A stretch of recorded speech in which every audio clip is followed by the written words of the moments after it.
Bismillahirrahmanirrahim. Assalamualaikum warahmatullahi wabarakatuh. Insya Allah pada kesempatan kali ini saya akan membahas salah satu buku yang berjudul Mukjizat Al-Quran, karangan Muhammad Quraisy Shihab yang terkenal di Indonesia ya. Untuk sebagian para thalabul ilmu pasti mengetahui siapa itu Bapak Quraisy Shihab ya. Oke, ini sebelumnya sudah pernah saya bahas mengenai tafsir Al-Misbahnya. Beliau juga bisa dilihat di video-video saya yang sebelum-sebelumnya. Kali ini membahas khusus satu buku yang berjudul Mukjizat Al-Quran. Oke, buku ini terbitan dari penerbit Mizan di kanan atas ya. Ini edisi yang tahun 97. Jadi yang awal-awal. Ya, yang pertama-tama ini dicetak tahun 97.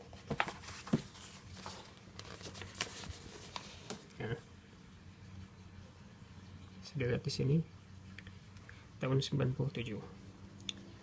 Juli cetakan kedua yang edisi sekarang Mizan sudah mengeluarkan edisi terbarunya yang berwarna merah ya.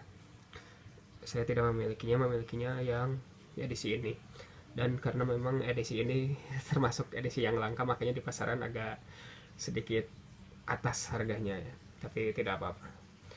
Untuk kolektor saja mungkin ya membahasnya. Oke, kita langsung saja ke review mengenai bukunya.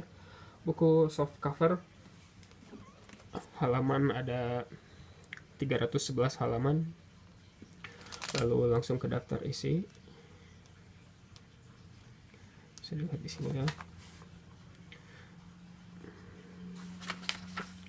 Daftar isi di sini. Saya tidak akan membacanya, mungkin teman-teman sekalian bisa mempause saja ya. Bagaimana ini ada daftar gambar, terus ada daftar isi, karena di dalamnya ada gambar-gambar ya. Mungkin teman-teman bisa dilihat saja sambil di pause. Saya tidak akan membaca semuanya.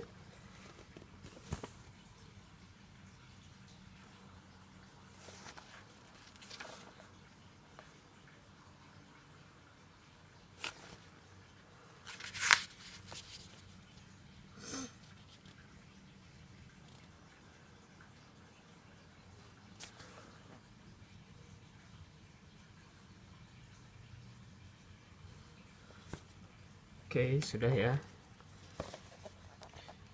Oh, masih ada. Oke, selesai. Di dalamnya bisa lihat gambar-gambar.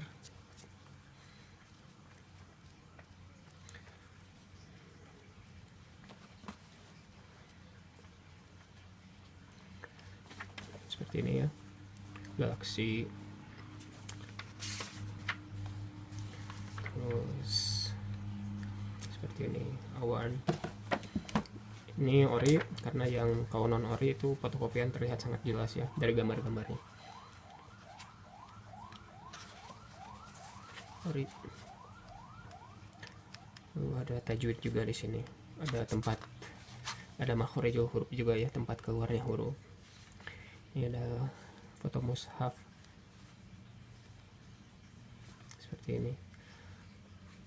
Oke, di sini dijelaskan mengenai mukjizat dari berbagai aspek ya. Pertama dari aspek kebahasaan, terus sorfa, berita goib, mukjizat Al-Quran. Nah, di sini sangat baik sekali karena Bapak Quraisy Shihab sangatlah teliti. Kenapa telitinya? Karena menamakan bukunya, beliau menamakan dengan kata mukjizat, bukan tafsir ya. Karena menurut beliau menafsirkan Al-Quran itu harus dengan sesuatu yang absolut lagi. Sedang Al-Quran adalah absolut, sedangkan harus ditafsirkan dengan yang absolut. Sedangkan yang namanya ilmu pengetahuan itu bersifat relatif ya, tidak absolut. Jadi tergantung dengan perubahan zaman, tergantung alat ukurnya. Jadi tidak mungkin sesuatu yang absolut ditafsirkan oleh sesuatu yang relatif. Jadi beliau menolak menamainya dengan kata-kata tafsir. Jadi menamainya dengan kata mukjizat. Karena memang benar beberapa penulis terlalu gegabah menamakannya dengan tafsir ya.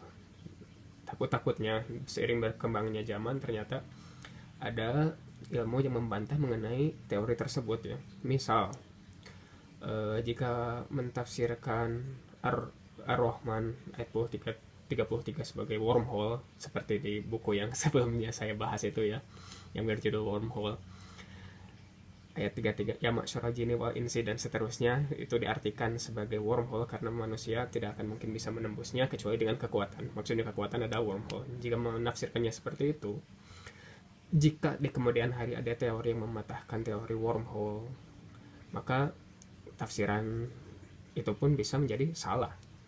Makanya Bapak Quraisy Shihab memang sangat teliti sekali dan berhati-hati untuk menamai bukunya dengan kata mukjizat. Dan di tafsir Al-Misbah sendiri pun sedikit ya mengenai masalah tafsirannya beliau mengenai mukjizat di ilmu-ilmu pengetahuan sedikit. Hanya di buku ini saja yang lengkapnya ya. Karena memang tafsir itu seperti itu ya.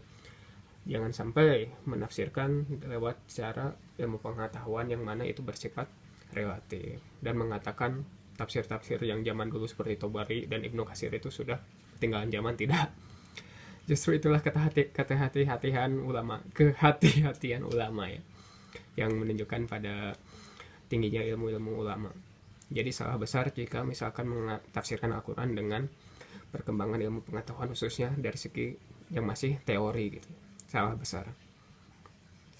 Oke, ini salah satunya ada yang menurut saya ada yang sudah ketinggalan zaman mungkin ya saat Bapak Quraisy Shihab menafsirkan angka 19 seperti halnya penafsiran Rasyad Khalifah.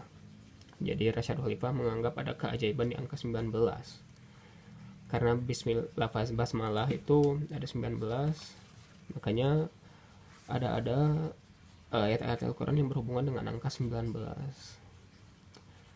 Padahal itu sudah ketinggalan zaman. Maksudnya ketinggalan zaman apa? Sudah dibantah bahwa hitungan Rasyad Khalifah itu salah. Jadi mengaitkan semuanya dengan 19 itu ada yang salah jumlah-jumlahnya ya, seperti yang sudah saya bahas saat membahas tafsir Al-Misbah dahulu ya. Bisa dilihat di video-video sebelumnya. Di sini juga membahas sedikit mengenai masalah mukjizat angka 19. Jadi itu sudah ketinggalan zamannya, harap dikoreksi mungkin ya. Oke, semoga video ini bisa membantu. Semoga teman-teman bisa semakin semangat dalam membaca buku-buku, khususnya buku-buku Islam. Jika ada saran bisa ditulis di kolom komentar, dan untuk melihat stok bisa dilihat di kolom deskripsi ya, apakah buku ini masih ada atau tidak, karena saya menjual buku-buku koleksian ya, jadi tidak semua yang dijual, saya hanya menjual buku-buku second saja. Wabillahi taufiq wal hidayah. Wassalamualaikum warahmatullahi wabarakatuh.